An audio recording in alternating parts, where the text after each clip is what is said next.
Astaghfirullah.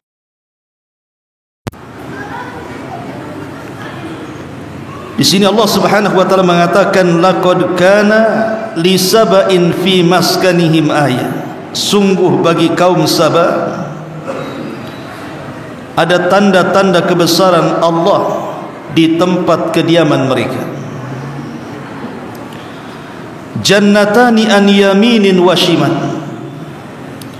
di mana di negeri Saba ada dua buah kebun yang berada di sebelah kanan dan ada di sebelah kiri.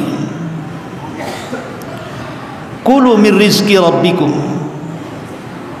maka Allah Subhanahu wa taala katakan kepada penduduknya, makanlah dari rizki yang Allah anugerahkan kepada kalian. Washkurulah, tapi jangan lupa kalian bersyukur.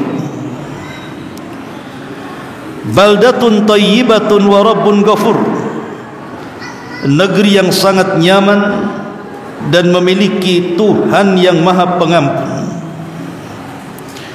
Fa'aradu, tetapi negeri tersebut belakangan mereka berpaling. Fa'arsalna alaihim sailal arim, maka kami kirim kepada mereka banjir bandang yang sangat besar. Wa baddalnahum bi jannatayhim jannataini dhawatai ukulin khamtin wa athlin wa syai'in min sidrin qalil. Dan kami ganti kedua buah kebun mereka dengan dua kebun yang ditumbuhi pohon-pohon yang berbuah pahit, pohon-pohon asal dan sedikit daripada pohon bidara. Dzalika jazainahum bima kafaru, demikianlah kami beri balasan kepada mereka karena kekafiran mereka. Wa hal nujazi illal kafur, dan kami tidak mungkin menjatuhkan azab melainkan hanya kepada orang-orang kafir. Ma'asyiral muslimin wal muslimat rahimani wa rahimakumullah. Cerita negeri Saba. Kalau kita cerita negeri Saba, berarti kita cerita tentang seorang nabi, Nabiullah Sulaiman alaihi salatu wassalam, dan seorang ratu yang bernama Balqis. Satu hari Nabi Sulaiman pernah membariskan pasukannya. Tiba-tiba ada satu pasukan burung tidak nampak di pasukan tersebut. Pasukan burung itu disebut hudhud.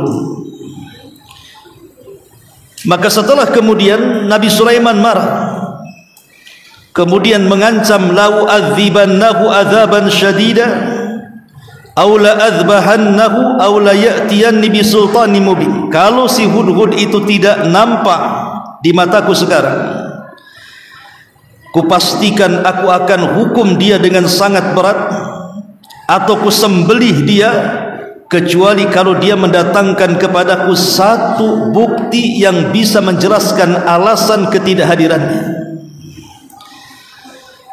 Tiba-tiba hudhud selang setelah Nabi Sulaiman memberikan ancaman, muncul pula dia di situ.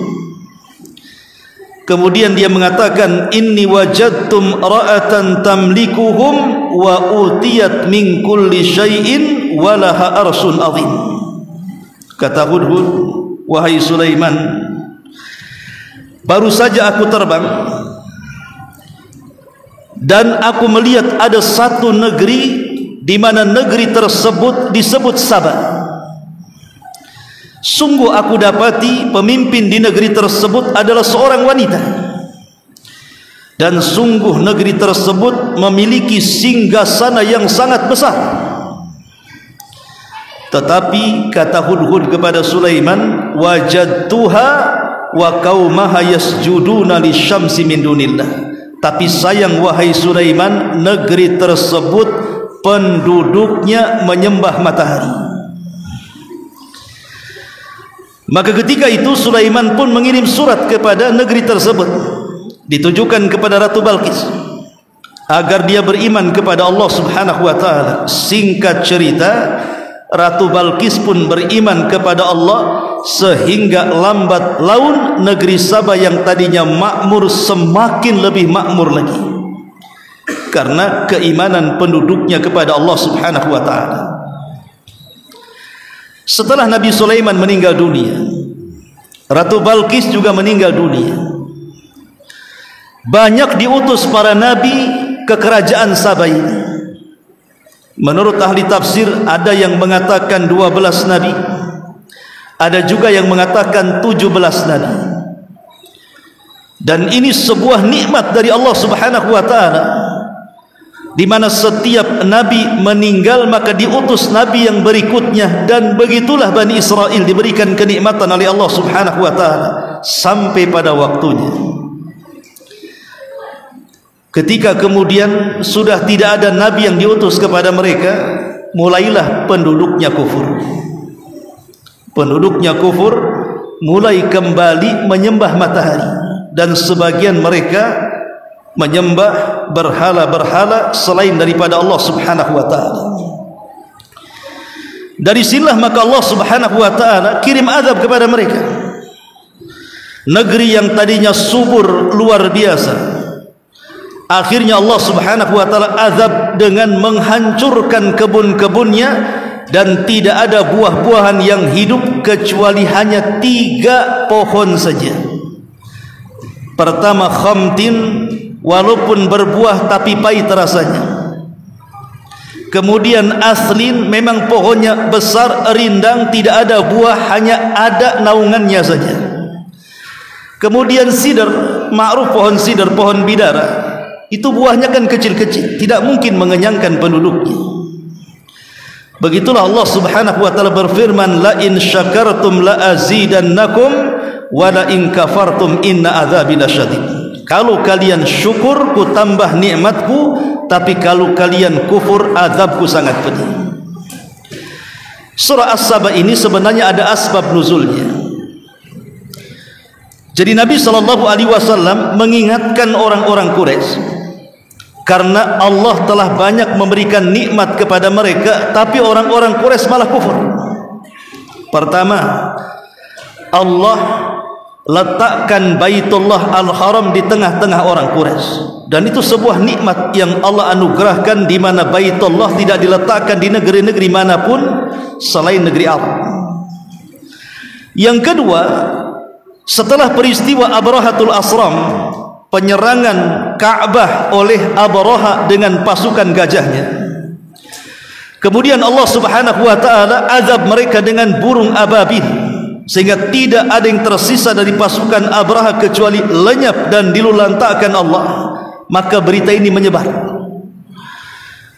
Ketika menyebar inilah mereka ketakutan dengan orang-orang Quraisy, sehingga orang-orang Quraisy berjalan kemana arah pun tidak berani manusia mengganggunya. Allah berikan keamanan dalam setiap aktivitas mereka. Baik mereka ke Syam, tidak ada yang mengganggu. Baik mereka ke Yaman, tidak ada yang mengganggu. Betul-betul Allah berikan keamanan. Kemudian yang ketiga, Allah anugerahkan rizki yang melimpah di tengah-tengah orang Quraisy itu, karena berkat perdagangan mereka. Maka Nabi SAW seolah-olah mengingatkan kepada orang-orang Quraisy, Allah sudah banyak memberikan nikmat kepada kalian, maka jangan kalian kufur. Kalau kalian kufur nikmat, tidak bersyukur kepada nikmat Allah, tidak mentauhidkan Allah, maka nasib kalian sama dengan nasibnya kaum Sabah. Disinilah turun ayat, laqad kana li saba'in fi maskanihim ayat. Sungguh bagi kaum Sabah ada tanda-tanda kekuasaan Allah di tempat kediaman mereka. Jannatani an yaminin wa shimal, karena ada 2 belah kebun yang sangat besar yang terbentang sebelah kiri dan kanan mereka. Ma'asyiral muslimin yang dimuliakan Allah Azza wa Jalla, kenikmatan kaum Sabah saya akan rinci sedikit. Betapa indahnya kaum Sabah ini. Karena di zaman itu negeri Sabah ini menjadi negeri percontohan, negeri yang paling indah sekali, negeri yang kalau kita katakan negeri yang baldatun thayyibatun wa rabbun ghafur, tidak ada negeri seindah dan sesubur kaum Sabah sehingga banyak-banyak negeri cemburu dengan kaum Sabah, saking indahnya. Makanya Allah istilahkan dengan sorga. Pertama, ahli tafsir seperti yang dikatakan Imam Qatadah rahimahullahu ta'ala, di negeri Sabah ini, kalau ada seorang wanita hendak memanen buah-buahan di kebunnya, itu tidak perlu dipetik, cukup diletakkan keranjang di atas kepala, masuk ke dalam kebun, keluar kebun, sudah penuh tuh keranjang dengan buah-buahan itu. Karena ajaib itu. Masa tidak dipetik, tahu-tahu jatuh ke keranjangnya, kemudian keluar keranjangnya sudah penuh. Nikmat mana lagi yang Allah anugerahkan kecuali kepada kaum Sabah ini. Yang kedua, di mana negeri Sabah ini tidak pernah kekurangan air, karena dia punya irigasi besar yang berada di Ma'rib, seolah-olah air itu mengalir setiap hari tanpa kekurangan sama sekali. Dan anugerah air ini sangat besar, karena Allah Subhanahu wa taala mengatakan wa ja'alnal ma' likulli syai'in hayyin, kami jadikan air itu segala sesuatu menjadi hidup. Yang ketiga, cuaca yang baik. Jadi kalau seandainya ada orang-orang yang masuk ke negeri Sabah, mereka membawa penyakit dalam badannya, masuk ke negeri Sabah sembuh penyakitnya. Bahkan kalau seandainya di kepalanya banyak kutu, di zaman itu kan banyak kutu tuh. Zaman saya masih kecil-kecil saja, rata-rata orang itu punya kutu di kepalanya. Nanti sama ibunya dicari, kemudian digigit, tah dimakan, tah diludahkan. Yang jelas zaman dulu banyak kutu lah. Jadi kalau ada orang yang banyak kutu di kepalanya masuk ke negeri Sabah, mati semua tuh kutu-kutunya. Kalau di kita kan terbalik, datang ke Batam tak ada kutu, masuk Batam pula banyak kutu. Ya. Jadi ini negeri yang luar biasa, memiliki cuaca yang bisa membunuh kuman-kuman dan penyakit-penyakit. Ini yang ketiga. Yang keempat, bukan hanya itu saja, kebun negeri Sabah itu tidak ada binatang-binatang baik kecil ataupun besar. Tidak ada kecoa, tidak ada lipan, tidak ada ular, tidak ada kalajengking, tidak ada semut, tidak ada nyamuk, tidak ada apapun masuk ke dalam kebun tidak gatal. Kalau kita masuk, antum ke kebun Jabal Uhud sana, macam-macam binatang ada di situ. Keluar diam saja, masuk diam saja, keluar dari kebun garu-garu. Itu di negeri kita. Di negeri Sabah, subhanallah, tidak ada binatang kecil ataupun besar. Kemudian yang kelima, nikmat yang Allah Subhanahu wa taala anugerahkan kepada mereka, Allah utus banyak utusan.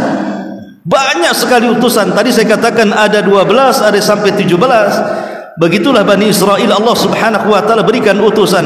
Dan lebih daripada itu Allah gambarkan baldatun thayyibatun wa rabbun ghafur. Negeri yang dikatakan baldatun thayyibatun, atau istilah kita ini gemah rifah loh jinawi toto tentrem kartara harjo, atau itu istilah gitu ya. Seingat saya itu kalau menggambarkan sebuah negeri itu ya begitu orang negeri kita itu, saking indahnya ya. Baldatun thayyibah, negeri yang indah. Wa rabbun ghafur, Rabb maha pengampun, karena memang penduduknya mentauhidkan Allah Subhanahu wa taala. Coba negeri mana lagi sampai-sampai ahli tafsir menyebutkan 8 poin tentang negeri ini. Pertama, ketika Allah Subhanahu wa taala mengatakan baldatun thayyibatun wa rabbun ghafur, itu satu, baldatun thayyibatun wa rabbun ghafur menjadi kalimat yang menggambarkan betapa subur dan makmurnya negeri Sabah. Yang kedua, negeri yang selaras antara kebaikan alam dan kebaikan perilaku penduduknya. Jadi alamnya menghasilkan, penduduknya juga ramah-ramah. Yang ketiga, negeri yang subur makmur, tetapi penduduknya tidak lupa bersyukur kepada Allah Subhanahu wa taala. Makanya semakin hari nikmat semakin luas. Kemudian yang keempat, negeri yang seimbang antara kebaikan jasmani ataupun rohani penduduknya. Kemudian yang kelima, negeri yang aman, tidak punya musuh, tidak ada perkelahian di dalamnya, baik musuh dari dalam ataupun musuh dari luar. Dan yang keenam, negeri yang maju dalam ilmu agama maupun ilmu dunia. Dan yang nomor 7, negeri dengan penguasa yang adil, soleh, serta penduduknya dihormati negeri-negeri yang lainnya. Dan yang terakhir, negeri yang di dalamnya terjalin hubungan harmonis antara pemimpin dan masyarakatnya. Itulah gambaran negeri Saba. Saking indahnya negeri ini sampai dijadikan nama satu surat dalam Al-Quran, Suratus Saba. Lalu apa dan siapa Saba ini? Ma'asyiral muslimin yang dimuliakan Allah Subhanahu wa taala. Dalam sebuah hadis, Nabi SAW pernah ditanya tentang siapa atau apa Saba itu. Apakah Saba itu ardun, dia sebuah negeri, au imra'atun, dia sebuah wanita?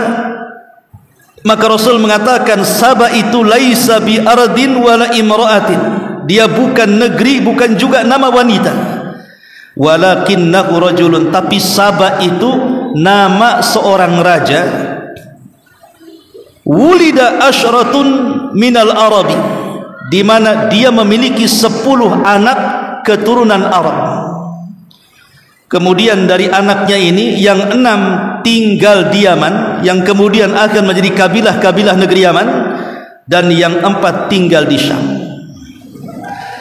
Jadi dahulu ada seorang laki-laki, ada yang mengatakan namanya Amir, ada yang mengatakan namanya Abdu Syamsi. Itulah raja yang menguasai Son'a Yaman.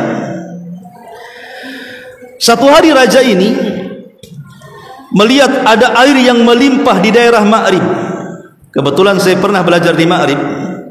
Jadi Ma'rib itu oleh sang raja dibuat irigasi, bendungan besar dengan dipancangkan kayu-kayu besar, sehingga dari bendungan inilah keluar irigasi yang kemudian mengairi seluruh kebun-kebun di negeri Sabah. Lah karena kemajuan pesat Ma'rib di kala itu, akhirnya Ma'rib dijadikan ibu kota, karena dari situlah penghidupan orang-orang Sabah di kala itu. Bahkan waktu saya pernah belajar di satu tempat namanya Bene Dhobian, kebetulan markas tempat saya belajar belakangnya itu ada sungai. Itulah yang disebut dengan Sail Arim yang disebutkan dalam ayat ini. Jadi di belakang pondok itu ada sungai disebut Sail Arim. Itu ya sejarah kerajaan Sabah juga. Jadi kalau di Ma'rib itu bendungan diangkat, maka kemudian sungai itu akan menjadi sungai, banjir gitu ya. Tapi kalau seandainya bendungannya ditutup, maka sungai itu menjadi kering dan berubah menjadi jalan. Jadi terkadang jadi sungai, terkadang jadi jalan, tergantung bendungannya tadi. Kalau lagi diangkat bendungannya, banjir, maka jadilah jalan itu menjadi air, itu disebut Sail Arim. Tapi kalau seandainya ditutup bendungannya, jadi jalan yang luar biasanya. Kalau sudah 2-3 hari itu biasanya kan airnya nyusut tuh, nanti ada genangan-genangan di jalan-jalan yang sifatnya rendah. Disitulah macam-macam ikan ada. Bahkan hampir setahun saya di situ itu makan ikan saja setiap hari, ikan mujair. Mana Ustaz Aswad? Mana Ustaz Aswad tuh ceritanya. Jadi di situ ikan mujair itu bukan segede gini, ikhwan. Itu segini. Antum nangkap ikan mujair itu bukan kayak kita pakai mancing, ribuan tinggal diambil saja, karena orang situ lah suka ikan. Bahkan ada satu ikan itu mungkin kayak kalau di kita itu disebut gabus ya. Itu 1 meter itu banyak, segede paha. Itu kalau ditangkap diam saja. Makanya kita istilahkan ikan bodoh-bodoh. Orang Yaman akhirnya ngikut ikan bodoh katanya. Padahal itu kita yang ngasih nama ikan bodoh-bodoh, kan ditangkap diam saja ya. Lah setiap hari kita makan ikan di situ, karena kebetulan orang-orang Libya itu tidak suka makan ikan, ya kita aja yang suka makan ikan di situ. Hampir setahun saya makan ikan di situ ya. Jadi negeri Sabah ini letaknya di Jazirah Arab, lebih tepat di Yaman, lebih tepat di Ma'rib, karena di situ ada bekas peninggalan Ratu Balkis, menjadi destinasi wisata ya. Artinya banyak orang yang ke situ kemudian selfie, ingin melihat peninggalan kerajaan Sabah. Lah ma'asyiral muslimin yang dimuliakan Allah Subhanahu wa taala, negeri Sabah ini negeri yang sangat subur luar biasa. Sampai-sampai kalau ada orang yang safar dari Yaman ke Syam itu tidak perlu bekal. Kenapa tidak perlu bekal? Karena airnya jernih, sepanjang jalan ada sumber air, bisa minum dengan puas, dan kalau lapar tinggal metik saja. Jadi bolak-balik ke Syam itu tidak perlu bawa bekal. Bahkan seorang wanita sendirian tanpa mahram tidak ada yang berani mengganggunya. Saking nikmatnya negeri tersebut. Tapi sayang, penduduknya kufur. Ketika penduduknya kufur itulah akhirnya Allah Subhanahu wa taala katakan kepada mereka, fa'aradu fa'arsalna 'alaihim sailal arim. Ketika mereka berpaling, maka kami kirim kepada mereka banjir bandang yang luar biasa. Tahu penyebabnya? Penyebabnya adalah beberapa tikus sebesar kucing. Tikus got kalau kita istilahkannya. Kalau tikus rumah kan curut kecil. Kalau tikus gos itu kan gede-gede tuh. Kalau ketemu kucing yang lari itu. Kalau saking gedenya. Jadi tikus-tikus itu menggerogoti bendungan Ma'rib. Karena di zaman itu kan bendungan bukan pakai ready mix kayak kita sekarang. Kalau sekarang pakai ready mix, tikus menggerogoti apa enggak habis tuh gigi tikus tuh. Ya karena zaman itu kan pakai kayu. Sehingga tikus bisa menggerogoti. Lah karena keasikan penduduk Sabah terlena dengan dunia, lupa mengecek jembatan, lupa merawat jembatan, sampai pada waktunya Allah izinkan satu kayu keropos, kemudian bendungan itu menjebol, air itu menjebol bendungan, akhirnya kemudian melululantakkan satu negeri Sabah. Banyak yang meninggal, sebagiannya akhirnya keluar dari negeri Sabah dan minta suaka ke Madinah. Dan ketika itu tidak ada lagi satu tumbuh-tumbuhan yang selama ini menghiasi negeri Sabah sehingga diistilahkan sorga, sehingga Allah Subhanahu wa taala hanya menyisakan 3 tumbuhan saja. Yang disebutkan dalam Al-Qur'an tadi, Allah Subhanahu wa taala katakan apa? Ukulin khamtin wa athlin wa syai'in min sidrin qalil. Dan sampai hari ini saya lihat di Ma'rib itu memang gersang di sana. Ya, yang ditumbuhi hanya sekedar bidara, di mana-mana ada. Kemudian pohon asal itu pohon yang besar, hanya diambil naungannya, tidak ada buahnya. Kemudian khamtin itu ada semacam pohon khamat, itu tidak bisa dimakan karena pahit rasanya. Kalaupun sekarang kemudian di Ma'rib subur, itu karena alat yang ada di zaman sekarang dengan teknologi, barulah kemudian merubah padang pasir jadi sawah. Itu pun hanya sebentar saja. Ma'asyiral muslimin yang dimuliakan Allah Subhanahu wa taala, begitulah bagaimana Allah Subhanahu wa taala menghancurkan negeri Sabah. Makanya Allah katakan, dzalika jazainahum bima kafaru wa hal nujazi illal kafur. Demikianlah kami memberikan balasan kepada mereka karena kekafiran mereka, dan kami tidak mengazab mereka melainkan hanya kepada orang-orang yang kufur. Karena negeri Sabah ini kufurnya dari 2 arah. Pertama, kufur nikmat. Yang kedua, kufur kepada Allah Subhanahu wa taala alias melakukan kesyirikan, double kekufurannya. Makanya kemudian diazab oleh Allah Subhanahu wa taala, dan negeri yang dulunya indah menjadi runtuh, menjadi cerita di dalam Al-Qur'an. Maka ini penting, bahwa negeri yang indah saja bisa Allah hancurkan kalau penduduknya kufur kepada Allah Subhanahu wa taala. Wallahu a'lam bishawab. Mudah-mudahan manfaatnya. Subhanaka bihamdika asyhadu an la ilaha illa anta astaghfiruka wa atubu ilaik. Allahu taala alam. Assalamualaikum warahmatullahi wabarakatuh.